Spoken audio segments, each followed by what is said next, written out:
कि लोक सेवा में वो कुछ इतनी मगन लगती है, लोक सेवा में वो कुछ इतनी मगन लगती है, देश की धरती भी जिसको के गगन लगती है, चुप रहे तो किसी मूरत का गुमा होता है, बात करती है तो मीरा का भजन लगती है।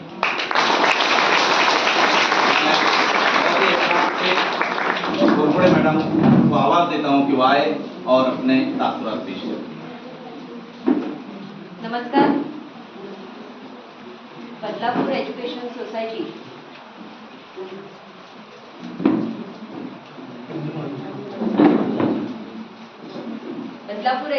सोसायटी आणि अंजुमन उर्दू स्कूल या स्कूलतर्फे आयोजित 10वी उत्तीर्ण झालेल्या मुलांचा आणि मुलींचा गुणगौरव सोहळ्यासाठी उपस्थित सन्माननीय व्यासपीठ आपले या शाळेचे आणि आमच्या कुळगाव बदलापूर नगर परिषदेचे विद्यमान नगरसेवक आणि या शाळेचे व्हाईस प्रेसिडेंट शानोब गोरे सर आणि जे पहिले मुरबाड मतदारसंघासाठी सीमित राहिले होते, आता पूर्ण जगामध्ये विजन फ्रेंड दृष्टी मित्र म्हणून जे प्रचलित झालेले आहेत असे आमचे शाकीबभाई गोरे हे या उर्दू स्कूलचे प्रेसिडेंट आहेत।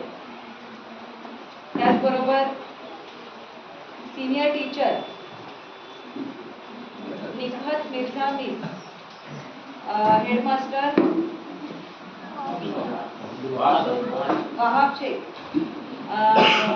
तकी कोहारी, सेक्रेटरी अंजुमन उर्दू स्कूल आणि इतर सर्व शिक्षक वर्ग आणि इथे जमलेले सगळे विद्यार्थी आणि विद्यार्थिनी आणि खास करून आपल्या मुलांचं कौतुक करण्यासाठी इथे उपस्थित असलेले सर्व विद्यार्थ्यांचे पालक वर्ग, मनापासून तुमचे पहिले मी धन्यवाद देईन की आपल्या मुलाचं कौतुक आपल्या शाळेतर्फे होत आहे हे बघण्यासाठी आणि त्याला सपोर्ट करण्यासाठी, त्याचं कौतुक करण्यासाठी पालक वर्ग सगळेजण वेळ काढून इथे उपस्थित झालात, त्यासाठी मनापासून तुमचे धन्यवाद देईन मी शाळेतर्फे। कारण काय कसं असतं, मुलांचा गुणगौरव सोहळा असतो पण हल्ली असं झालंय की सगळी पॅरेंट्स असतात हे खूप वर्किंगमध्ये आहेत, म्हणजे सगळे वर्किंग असतात मोस्ट ऑफ, म्हणजे जवळजवळ 80% लोक तर वर्किंग असतात, त्याच्यामुळे त्यांना वेळ मिळतोच असं नाही। पण त्यात सुद्धा जे वर्किंग नाही आहेत पण आपल्या रोजच्या कामाच्या याच्यातून वेळ काढून किंवा जे हे आहेत पप्पा आहे वडील आहेत त्यांनी सुद्धा आज इथे खास करून वेळ काढला आपल्या रोजच्या कामाच्या ह्याच्यातून की आपल्या मुलाचा आपल्या पाल्याचा कौतुक सोहळा होणार आहे, तर त्याच्यासाठी मला उपस्थित राहिलं पाहिजे, तर त्यासाठी त्यांनी खास वेळ काढला, मनापासून त्यांचे धन्यवाद देईन। आणि आज आपण सर्वजण इथे या 9वीच्या विद्यार्थ्यांच्या गुणगौरव सोहळ्यासाठी उपस्थित झालेले आहेत।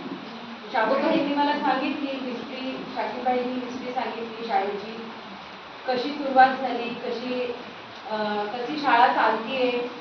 आज त्यांनी मला म्हणाले की आमची मुलं भरपूर आहेत पण जागेअभावी आम्ही सगळ्या मुलांना बोलवलं नाही। मी देवाकडे प्रार्थना करेन शाबूभाई, शाकीबाई की तुमची स्कूल इतकी मोठी हो की अल्लाची किंवा देवाची देण असते की आपण सक्सेसफुल होत जातो। जसं आता ही आमची KBMCच्या अंडर येत नाही, नाहीतर नक्कीच आपल्या शाळेच्या साठी आम्ही KBMC थ्रू जे काही करता आलं तर नक्कीच करेल। त्याच्या व्यतिरिक्त राजेंद्र कुलकर्णी सामाजिक प्रतिष्ठान बदलापूरमधल्या विविध शाळांना कम्प्युटर प्रोव्हाइड केले होते। आपल्या शाळेचं मे बी नाव आलं नसेल किंवा राहून गेलं असेल तर नक्कीच मी कुलकर्णी साहेबांशी याबद्दल चर्चा करेन आणि प्रतिष्ठानतर्फे कम्प्युटर तुम्हाला देता आले तर नक्कीच मी लवकरात लवकर द्यायचा प्रयत्न करेन।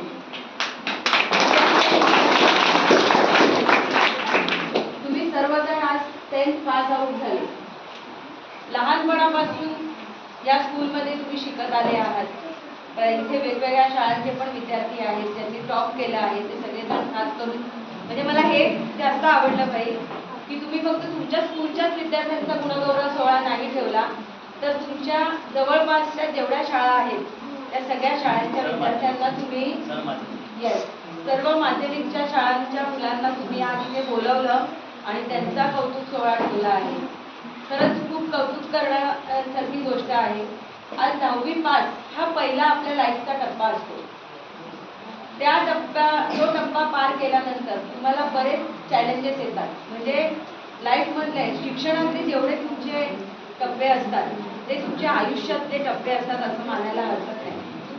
आज प्रत्येक टप्पा तुम्ही जिद्दीने आणि मेहनतीने पार करत गेले तर तुम्ही नक्कीच सक्सेसफुल, चांगल्या प्रकारे सक्सेसफुल व्हाल असं मला वाटतं. आज तुम्ही आता 10th पास आउट झाले.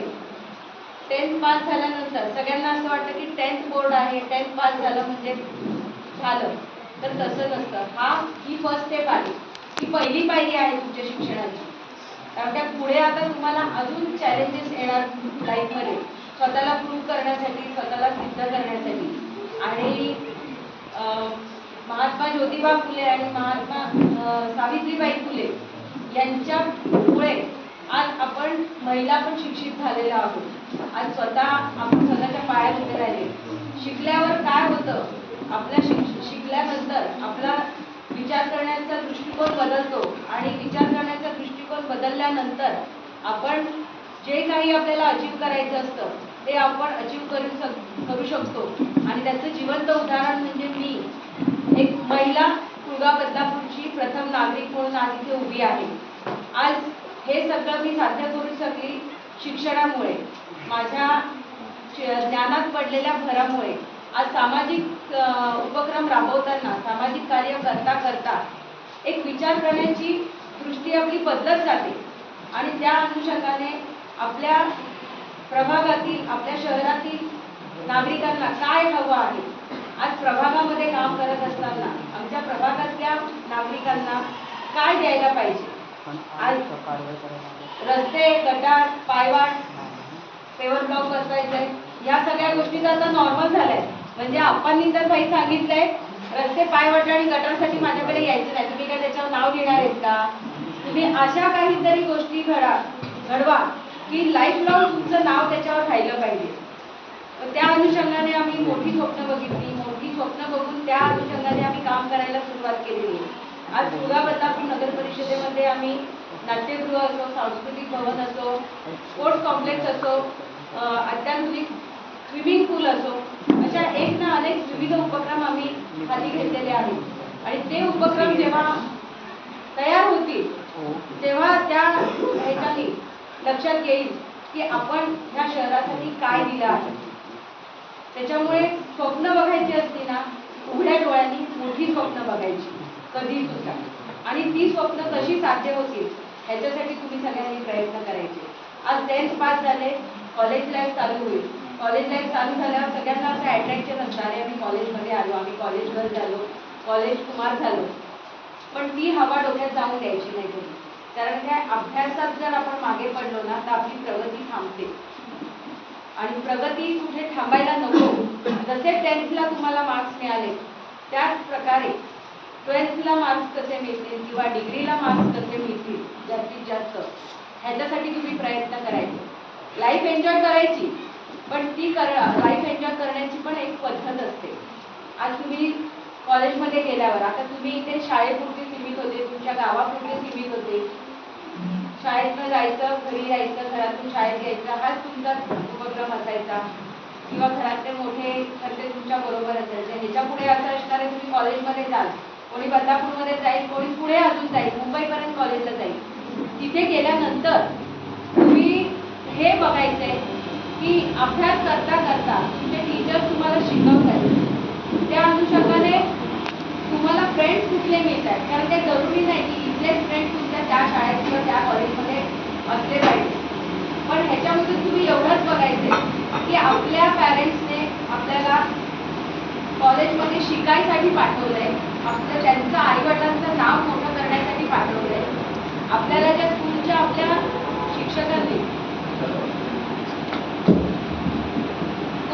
शिक्षकांनी आपल्याला इथे शिकायसाठी शिकवलंय आणि प्रेरणा देऊन पुढे कॉलेज लाईफमध्ये पाठवलंय. तर तिथे शिकत असताना जर असं कधी घडलं की एखाद्या चुकीच्या लोकांबरोबर आपली फ्रेंडशिप झाली, चुकीच्या मुलांबरोबर आपली फ्रेंडशिप झाली आणि ते चुकीचे मार्ग आपल्याला दाखवतायत, तर ते त्या गोष्टीकडे खूप गांभीर्याने विचार करायचा. आणि जर एखादी व्यक्ती, एखादा फ्रेंड, एखादी मैत्रीण किंवा एखादा मित्र आपल्या चुकीच्या गोष्टी शिकवत असेल, तर अशा मित्रमैत्रिणींची फ्रेंडशिप तोडलेली चांगली. कारण काय, लाईफमध्ये शॉर्टकट कधीच सक्सेसफुल आपल्याला करत नाही. त्याच्यामुळे जरी तुमच्या शिक्षणाचा रस्ता लॉंगकट असला तरी तो एक शिस्तबद्ध लॉंगकट असतो, आणि तो जर तुम्ही स्टेप बाय स्टेप पार करत गेले तर तुम्ही नक्कीच तुमच्या लाईफमध्ये सक्सेसफुल होऊ शकता. आज तुम्हाला उदाहरण शाकीबाईंनी स्वतः उदाहरण दिलं की माझं शिक्षण किती आहे, म्हणजे शाकीबाईंचं शिक्षण किती आहे, त्यांच्या शिक्षणामुळे त्यांना किती मर्यादा आल्या आणि त्यांनी त्यांच्या मुलांना शिकवलं, चांगलं वेल एज्युकेटेड केलं, आणि त्यांचा मुलगा जेव्हा त्यांच्या बरोबरीने त्यांच्या बिझनेसमध्ये किंवा त्यांच्या ह्या सामाजिक उपक्रमामध्ये उभा राहिला, तेव्हा ते पूर्ण जगभरात फिरायला त्यांनी सुरुवात केली आणि वेगवेगळ्या संस्थांचे ते मेंबर झाले. म्हणजे शिक्षण आपल्याला कुठपर्यंत घेऊन जाऊ शकतो हे ह्या गोष्टीचं जिवंत उदाहरण आहे. त्याच्यामुळे मी इथे आज जमलेल्या पॅरेंट्सना सुद्धा सांगेन की आपले मुलगा असो किंवा मुलगी असो, आता तो काळ निघून गेला की शिक्षण ग्रॅज्युएशन पर्यंत पूर्ण करायचं आणि नंतर मुलीचं लग्न लावून द्यायचं. भाई, मला असं वाटतं आपल्या मुलांमध्ये जर कॅपॅबिलिटी असेल शिकायची आणि एखादा एम गाठायची, तर ते मुलगा असो किंवा मुलगी असो, आपण त्यांना सपोर्ट केला पाहिजे. ठीक आहे, एखाद्या गोष्टीचा तुम्ही क्रायटेरिया आखा, त्या अनुषंगाने तुम्ही त्यांना मार्गदर्शन करत राहा, पण स्वप्न अशी बघा की जी मुलांनी बघितली आणि त्यांना आपल्याला सपोर्ट करायचं आहे, ना की आई वडिलांनी बघितलेल्या स्वप्नांच्या मागे मुलांना धावायला लावायचंय. जर आई वडिलांनी बघितलेल्या स्वप्नाच्या मागे मुलांची पण तयारी असेल तर गोष्ट वेगळी आहे. नाहीतर आई वडिलांचं स्वप्न वेगळं आहे, मुलांचं स्वप्न वेगळं आहे, आणि जर मुलांना आपण जबरदस्ती त्या मार्गाने न्यायला लागलो तर त्यांचं कुठेतरी लक्ष विचलित होतं, त्यांना त्याच्यामध्ये इंटरेस्ट राहत नाही आणि मग ते त्याच्यामध्ये मागे पडत जातात. आज भाई, तुम्ही स्वतः बघितलं असेल की माझी मुलगी सुद्धा, तिला लंडनला जाऊन मास्टर्स करायचं होतं आणि तिथे ती एका अशा कंपनीमध्ये काम करते की तिथे त्या लंडनमध्ये त्या कंपनीच्या 5 ब्रांचेस त्यांनी आता ओपन केलेल्या आहेत. म्हणजे माझी मुलगी असून पण मी हा विचार केला की तिची जी स्वप्न आहेत ती मी कशी पूर्ण करू शकते, आणि ह्याच्यासाठी आज जर मी लोकांना उपदेश देऊ शकते की पॅरेंट्सनी मुलांची स्वप्न बघायची आणि त्यांच्या मागे त्यांना सपोर्ट करायचं आहे, तर माझं सुद्धा तेवढंच कर्तव्य आहे की माझ्या मुलांची काही स्वप्न आहेत ती मी काय ते बघून त्यांना सपोर्ट करायचा, त्यांना गाईड करायचं. तर इथे जमलेल्या पॅरेंट्सना आणि विद्यार्थ्यांना मी एवढंच सांगेन, सगळ्यात इम्पॉर्टंट, सगळ्यात महत्त्वाची गोष्ट म्हणजे की हे लाईफचा टप्पा पार करत असताना तुम्हाला वेगवेगळे चॅलेंजेस येत राहणार, वेगवेगळे अडथळे तुमच्या मागे समोर येत राहणार. त्याच्यासाठी ते पार करताना तुम्हाला जर सगळ्यात जास्त आणि चांगलं गाईड करणारं कोण असेल तर ते तुमचे पॅरेंट्स आहेत, ते तुमचे मम्मी पप्पा आहेत, ते तुमचे आई बाबा आहेत.